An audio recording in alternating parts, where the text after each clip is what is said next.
There has been a long and sometimes nasty debate about the impact of remote learning. It's clear kids fell behind during the pandemic. Researchers, though, are now turning their attention to how to help students catch up. They say Colorado offers some good lessons on how to do that because kids here are catching up more quickly.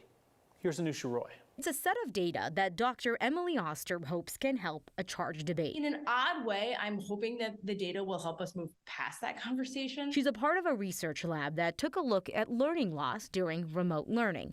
The first results are clear. The longer kids are remote learning, the bigger the drop-off in test scores. We now have an opportunity to ask how we move forward.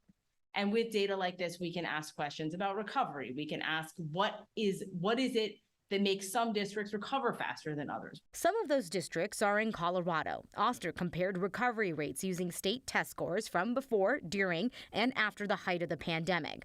While Colorado has made some gains in reading and writing, the recovery in math stood out, around 65%, which is on the upper end. Compare that to Connecticut, that saw around a 30% recovery.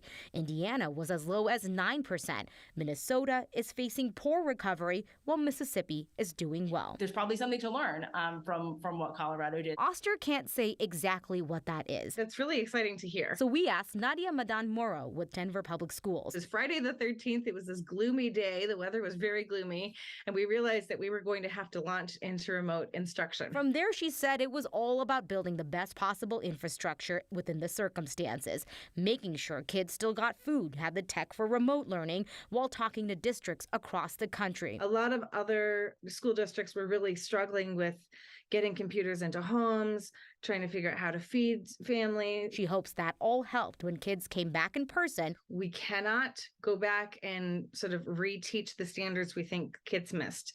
We've got to be teaching kids on the grade level standards, the grade level texts that they're in, and we need to give some just-in-time supports if we notice that there might be some gaps in learning. So I've chatted with Jeffco in Westminster as well about how their recovery efforts are going. A lot of it is high intensity tutoring that is built into the school day. Every district, though, they said they have made some progress, but they're definitely not where they want to be, especially for math. They're seeing some of those gains slow down in grades that are at really critical childhood development points. We're talking about elementary, middle school, that they're still working on recovering reading and math, things that have implications for years down the road for these kids. One thing that the pandemic laid bare is that the states have so much autonomy with education. They really could make their own decisions about these things, which also means that it's sometimes tough to gauge state versus state on recovery, right? So this study actually was only able to pull data from 12 states because that's the number of states that did enough testing in the middle of the pandemic. You also can't really compare state to state losses because that testing looks so different that it's not really a fair comparison either. We do like to hear those success stories that came out of Colorado, and you've covered some of those, and we would love to hear more. All right, Anusha, thank you.